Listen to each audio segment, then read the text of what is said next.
الرجیم بسم اللہ الرحمن الرحیم اللہم صلی علی محمد و آل محمد۔ پچھلے ہفتے ہماری گفتگو زکوٰۃ اور صدقے کے بارے میں ہو رہی تھی۔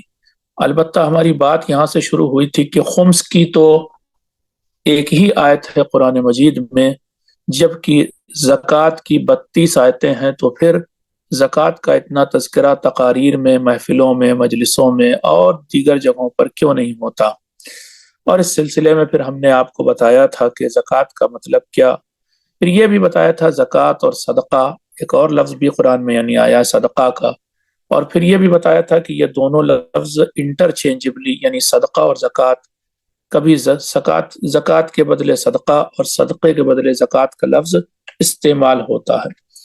پھر میں نے یہ بھی آپ کو بتایا تھا کہ خود زکوٰۃ کا لفظ کتنی جگہوں پر قرآن میں کس کس معنی میں آیا تھا، تو موٹے طور پر میں نے 3 معنی کا تذکرہ کیا تھا۔ اس سے آگے جو چیز بتائی تھی وہ یہ کہ زکوٰۃ بہت براڈر اور وائڈر کانسیپٹ ہے، جس میں بہت کچھ آ جاتا ہے۔ زکوٰۃ کا مطلب صرف یہی نہیں ہوتا جو 9 چیزوں پر زکوٰۃ نکالی جاتی ہے، بلکہ زکوٰۃ کا مطلب کبھی کبھی صدقہ ہوتا ہے اور کبھی کبھی اس سے بھی براڈ چیز یعنی ہر کار خیر۔ صدقے کی جہاں تک بات ہے وہ بھی بہت ہی براڈر کانسیپٹ ہے، اور اس میں بھی یہی نہیں کہ جو ہم روزانہ 10 روپے 20 روپے 50 روپے صدقہ دیتے ہیں یہی صدقہ ہے، یہی نہیں ہے، بلکہ صدقہ بہت ساری چیزیں ہیں۔ اور میں نے بہت سی حدیثیں سنائی تھیں آپ کو، مثلا سنایا تھا یہ کہ اگر کوئی اچھی بات کہی جائے تو وہ بھی صدقہ ہے، یا پھر بہرے کو اپنی بات سنا دی جائے تو وہ بھی صدقہ ہے، یا دوست سے مسکراتے ہوئے ملا جائے تو وہ بھی صدقہ ہے۔ تو کل ملا کر کے میں نے آپ کو صدقہ اور زکوٰۃ کے بارے میں بتایا تھا، اور یہ دلچسپ بات بھی بتائی تھی کہ جو آیت قرآن مجید میں زکوٰۃ کے ڈسٹریبیوشن کے بارے میں آئی ہے کہ زکوٰۃ کن لوگوں کو دی جائے، اس آیت میں صدقہ لفظ استعمال ہوا ہے۔ سورہ توبہ کی آیت نمبر 60 اس میں کیا آیا؟ انما الصدقات للفقراء، صدقات یعنی یہاں پر زکوٰۃ ہے، صدقات کا مطلب زکوٰۃ کس کو دی جائے گی؟ فقراء کو، والمساکین مسکین کو، اور اس طرح سے 8 الگ کیٹیگریز ہیں کہ جن کو دی جائے گی۔ تو یہاں پر بجائے زکوٰۃ کے لفظ صدقہ آیا، اور کہیں کہیں اس کا الٹا ہے، جہاں پر صدقہ لفظ آنا چاہیے تھا وہاں پر زکوٰۃ کا لفظ قرآن میں آیا۔ تو یہ انٹرچینجبلی استعمال ہوتے ہیں۔ یہ کچھ باتیں تھیں جو میں نے پہلی بار آپ کی خدمت میں پیش کی تھی۔ آج اسی سلسلے میں تھوڑا اور آگے بڑھیں گے، البتہ خمس کی بات تو نہیں کر پائیں گے، لیکن ایک اور ڈسکشن جو اس سے بہت ضروری ہے یہاں پر کرنا، اور اسی سلسلے اور اسی زنجیر کی ایک کڑی ہے، وہ کیا ہے؟ وہ انفاق ہے۔ یہ لفظ بھی قرآن میں بہت جگہ آیا، بلکہ اتفاق سے بتائیں کہ زکوٰۃ تو 32 جگہ آیا، اور زکوٰۃ کے ڈیریویٹیوز بھی ملا لیے جائیں یعنی مشتقات زکوٰۃ سے بنے ہوئے لفظ، تو وہ سب بھی ملا لیے جائیں تو 55 بار آیا قرآن میں۔ لیکن انفاق کا لفظ اور اپنے ڈیریویٹیوز کے ساتھ 80 جگہوں پر آیا قرآن میں۔ تو انفاق کا مطلب کیا؟ تو اب تیسری چیز ہو گئی، دیکھیے، صدقہ، زکوٰۃ، اور پھر اگلا انفاق۔ اب یہ انفاق کا مطلب کیا؟ تو میں آپ کو پہلے اس کا لٹرل میننگ بتاتا ہوں، پھر بتاتا ہوں کہ اسلام ہمیں کس طرف لے جاتا ہے اور لے جانا چاہتا ہے۔ تو انفاق بنا ہے نفقہ سے، اور نفقہ لفظ کا لٹرل میننگ جو ہے سوراخ ہوتا ہے، ٹھیک ہے نا؟ خود قرآن میں بھی ایک جگہ پر آیا کہ لو سلمن فی السماء اور نفقتن فی الارض، کوئی سرنگ جو زمین میں بنائی جائے، کوئی ایسی کوئی سوراخ بنا کر کے ٹنل بنائی جائے تو اسے نفقہ بولا جاتا ہے۔ تو کل ملا کر کے انفاق کا مطلب یہ کہ ہماری پاکٹس میں، ہماری جیبوں میں سوراخ ہونا چاہیے۔ یعنی کیا؟ یعنی جو پیسہ ہمارے پاس آئے بطور کلی پورا پیسہ ہم روک نہ لیں، بلکہ اس کو کچھ لوگوں تک، ضرورت مندوں تک پہنچنا چاہیے۔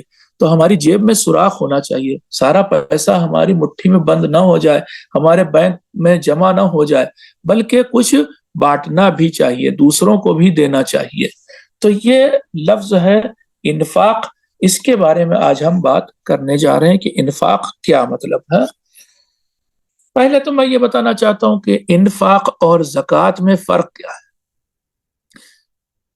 جو اصطلاح میں انفاق کا لفظ استعمال ہوتا ہے اور زکوٰۃ میں، تو آپ کو معلوم ہے زکوٰۃ 9 چیز پر، وہ میں نے پچھلی بار بتائی بھی تھی، 9 چیزیں کہ جن پر زکوٰۃ نکالی جاتی ہے. لیکن یہاں پر اتنا ہم روایات اور آیات کی روشنی میں اتنا بتا سکتے ہیں کہ زکوٰۃ کبھی کبھی اس معنی میں آتا ہے کہ وہ نکل کے دوسروں تک جاتی نہیں ہے. مثال آپ کو دوں، وہ حدیث جو میں نے پچھلی بار پڑھی تھی، اس میں کیا تھا؟ لِكُلِّ شَيْءٍ زَكَاةٌ وَزَكَاةُ الْبَدَنِ الصَّوْمُ، ہر چیز کی زکوٰۃ ہے اور بدن کی زکوٰۃ روزہ ہے. تو اب جب آپ روزہ رکھتے ہیں تو یہ زکوٰۃ نکال کر کے بدن کا کچھ حصہ کسی کو دیتے تھوڑے نہ ہے. یہ یہاں پر زکوٰۃ دینا نہیں ہے، کسی کو نکال کر کے کسی دوسرے تک نہیں پہنچانا ہے. لیکن انفاق میں یہ ہوتا ہے کہ وہ چیز نکال کر کے اپنے اس میں سے کچھ حصہ، مثلا پیسہ ہے یا جو بھی ہے، تو اس سے کچھ حصہ نکال کے دوسروں کو دیا بھی جاتا ہے. یہ انفاق میں ضروری ہے، زکوٰۃ میں ایسا ضروری نہیں ہے. تو پھر سے میں بتا دیتا ہوں، ریپیٹ کر رہا ہوں کہ زکوٰۃ کے لیے ضروری نہیں ہے. البتہ وہ والی زکوٰۃ کی میں بات نہیں کر رہا ہوں 9 چیزوں پہ جو نکلتی ہے، اس کی بات نہیں کر رہا ہوں. بات وہ جو جنرل اور براڈر کانسیپٹ ہے اس کی کر رہا ہوں کہ وہاں پر وہ چیز ضروری نہیں ہے کہ نکل کر کے دوسروں تک پہنچے، زکوٰۃ میں نکلنے والی چیز. لیکن انفاق میں نکلنے والی چیز ضرور ایک انسان سے دوسرے انسان تک پہنچے گی. تو یہ فرق ہے ان کا، دونوں کا باریک فرق ہے. آئیے اب میں ایک آدھ آیتیں بھی کوٹ کرتا ہوں آپ کے سامنے تاکہ تھوڑا سا انفاق کے بارے میں پتہ چلے. شروع میں قرآن مجید میں آیا وَمِمَّا رَزَقْنَاهُمْ يُنْفِقُونَ، جہاں پر متقین کی صفات بیان کی جا رہی ہیں. سورہ بقرہ میں الف لام میم ذالک الکتاب لا ریب فیہ ھدی للمتقین. اب یہ متقین کی بات آنے کے بعد اب ان کی صفات بیان کی جاتی ہے. الذین یؤمنون بالغیب ویقیمون الصلاۃ ومما رزقناہم ینفقون، کہ جو لوگ غیب پر ایمان لاتے ہیں اور نماز کو قائم کرتے ہیں، اور جو کچھ ہم نے ان کو دیا یعنی اللہ نے ان کو دیا ہے اس میں سے وہ بانٹتے ہیں. اب یہاں پر ینفقون کا مطلب یعنی دوسروں تک پہنچانا، خرچ کرنا، پاکٹ میں سوراخ ہونا، یہ ہے سارا معنی. تو اب اس آیت کی تفسیر میں کسی نے پوچھ لیا امام سے، چھٹے امام سے، وَمِمَّا رَزَقْنَاهُمْ يُنْفِقُونَ کا مطلب کیا ہے یہاں پر؟ تو امام نے فرمایا، اب دیکھیں کبھی کبھی یہاں پر پیسہ بانٹا جاتا ہے، کبھی اور چیز بھی، وہی دکھانے جا رہے ہیں آپ کو. وَمِمَّا عَلَّمْنَاهُمْ يُنَبِّئُونَ، اس کا مطلب یہ ہے کہ جو علم اللہ نے دیا ہے لوگوں کو اس میں سے بھی بانٹیں، وہ علم میں سے بھی بانٹیں. وَمِمَّا عَلَّمْنَاهُمْ مِنَ الْقُرْآنِ يَتْلُونَ، اور جو کچھ قرآن تلاوت کا طریقہ بتایا اللہ نے، ان کو سکھایا ہے، بڑی اچھی قرات کرتے ہیں، بڑی اچھی تلاوت کرتے ہیں. تو پھر اگر یہ چیز ان کو اللہ نے سکھائی ہے تو اس کو بھی وہ دوسروں تک پہنچائیں اور دوسروں کو دیں، دوسروں کو سنائیں. تو یہ دیکھیں یہاں پر بھی انفاق کا مطلب دوسروں تک پہنچانا ہے.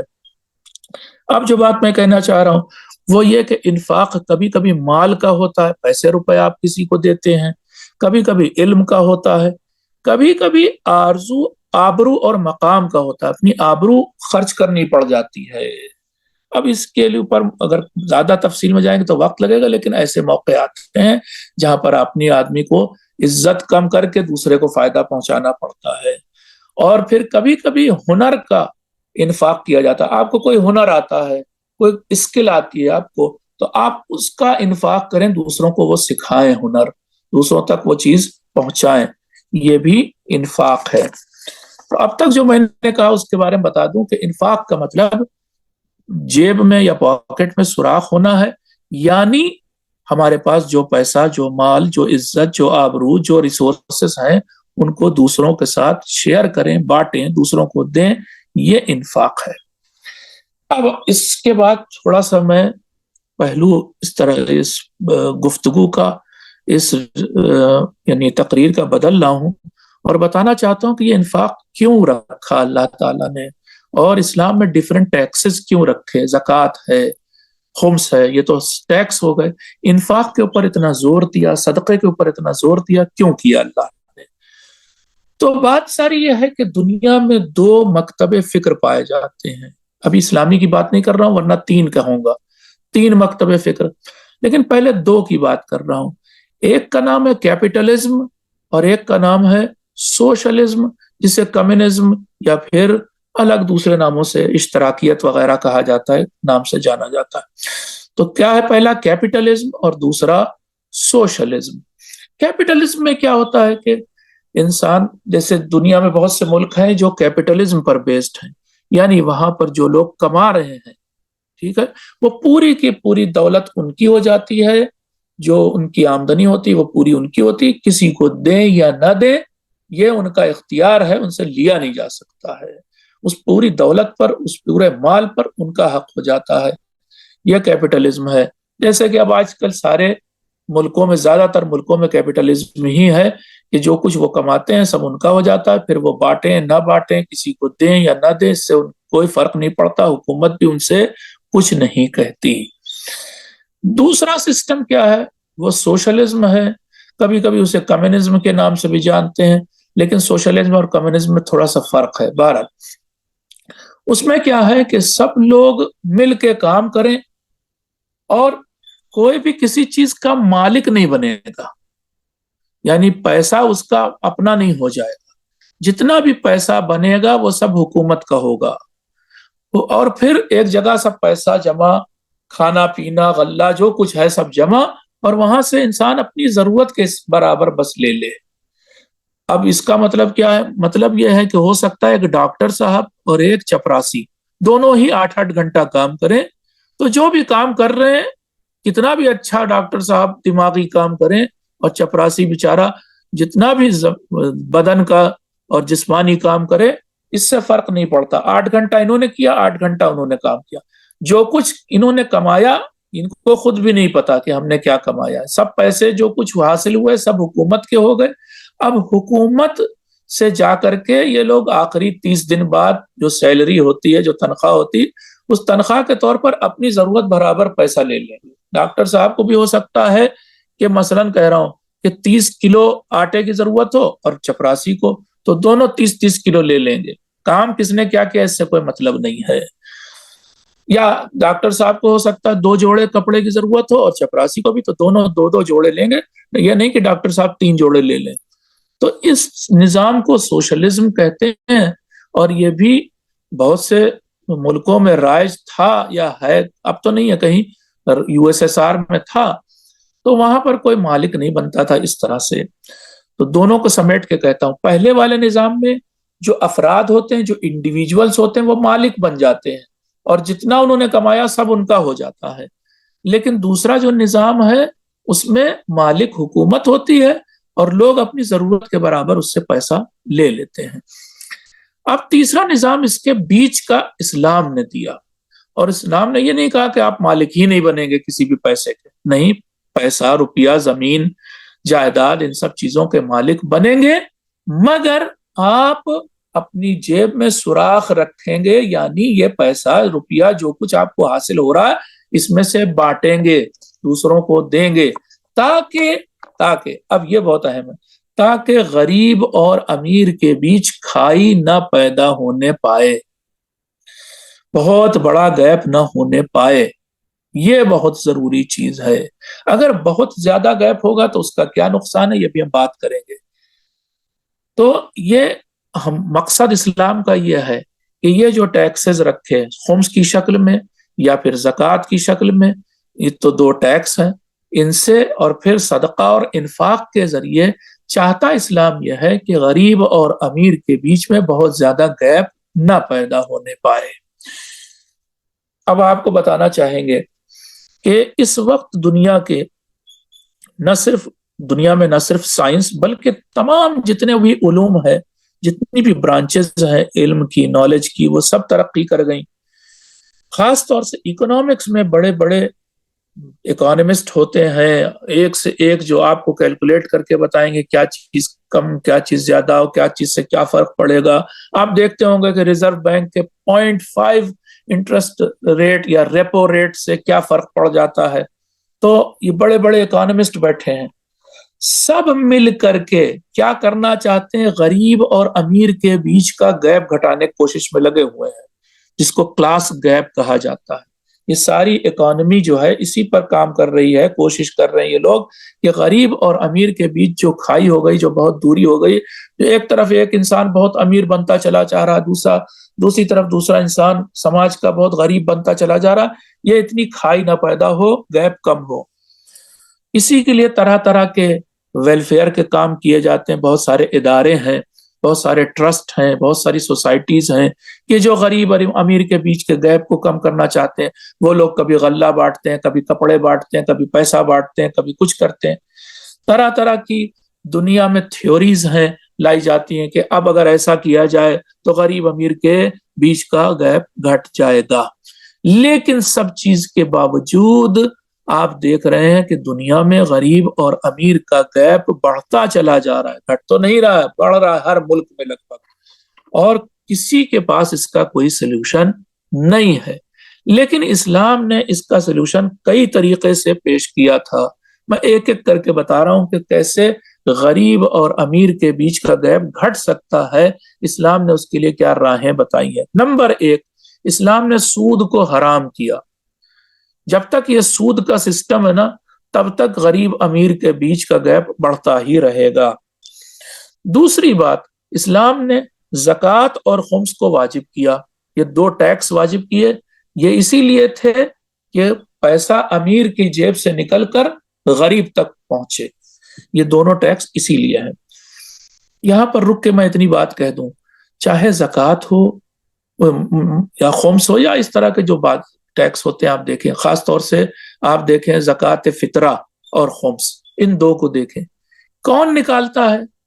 جس کے اوپر خمس واجب ہوا۔ کس کے اوپر واجب ہوتا ہے؟ جس کے پاس سیونگ ہوئی، بچت ہوئی۔ اس کا مطلب کچھ پیسہ اس کے پاس زیادہ ہے ضرورت سے، بچت ہوئی ہے تبھی تو۔ اور اسی طرح سے فطرہ کون نکالتا ہے؟ جس کے پاس سال بھر کے خرچے غلہ جو ہے وہ نہیں ہے اس کے پاس، تو وہ نکالتا ہے فطرہ۔ تو نکالنے والے لوگ امیر ہیں۔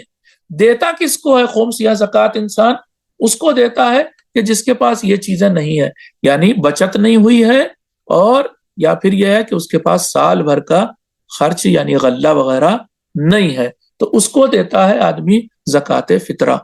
تو یہ کیا ہو رہا ہے؟ یہ امیر سے پیسہ نکل کے غریب کو جا رہا ہے۔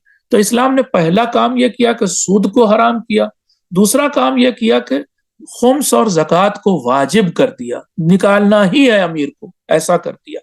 تیسرا کام یہ کیا کہ اسلام نے صدقہ، خیرات اور انفاق کی طرف رغبت دلائی، واجب نہیں کیا لیکن بہت زیادہ رغبت دلائی کہ تم کو یہ کام کرنا ہی چاہیے۔ میں نے کہا نا ابھی کہ 80 آیتیں انفاق کے بارے میں۔ پھر ایک اور کام کیا اسلام نے، اور وہ یہ کہ وقف اور قرض حسنہ کا ایک تصور، ایک نیا آئیڈیا پیش کیا، ایک نیا کانسیپٹ پیش کیا۔ کیا تھا؟ وقف کا۔ لوگ وقف کرتے ہیں نا، آپ دیکھیے اب تو خیر کم ہو گیا، لیکن پرانے زمانے کے جو وقف ہیں آپ دیکھ رہے ہیں، بعض لوگوں نے پورے پورے باغ وقف کر دیے کہ اس سے جو آمدنی ہوگی، اس سے جو مثلا پھل ملیں گے، ان سے جو آمدنی ہوگی وہ غریبوں میں بانٹی جائے گی۔ یا بہت سے لوگوں نے قرض حسنہ کا سسٹم آپ دیکھ رہے ہیں، وظیفہ سعادات وغیرہ جو قائم کیا، وہ قرض حسنہ کا سسٹم کہ قرض دیا جائے۔ یہ بھی اس لیے ہے کہ امیر سے نکل کے پیسہ غریب تک پہنچے۔ پھر ان سب سے بڑھ کر اسلام نے یہ بھی کہا کہ بہت سے موقع ایسے آتے ہیں کہ اپنا سب کچھ دے دو، ایثار جسے کہتے ہیں، اس کے لیے بھی اسلام نے لوگوں کو آمادہ کیا۔ البتہ یہ ہائیسٹ لیول ہے انسان کے بانٹنے کا کہ وہ جو اپنے پاس بھی ہے وہ بھی دے دے۔ یہ بھی اس کے لیے بھی اسلام نے بہت شوق دلایا، یہاں تک پہنچایا امت کو یا سماج کو۔ تو 5-6 چیزیں میں نے بتائیں: سود اور زکوٰۃ و خمس، صدقہ و خیرات و انفاق، وقف اور قرض حسنہ، اور ایثار۔ اب ان سب سے مقصد کیا ہے؟ ان سب سے مقصد یہ ہے کہ اسلام چاہتا ہے کہ پیسہ ایک جگہ پر جمع نہ ہو جائے، پیسہ گھومتا رہے سماج میں۔ آپ کو معلوم ہے اس وقت دنیا کی جتنی بڑی بڑی اکانومی کے جو تھیوریز ہیں، بڑے بڑے اکانومسٹ نے دی ہیں جو بڑی بڑی تھیوریز، وہ سارا اسی پر زور ہے، ساری کوشش اسی پر ہے کہ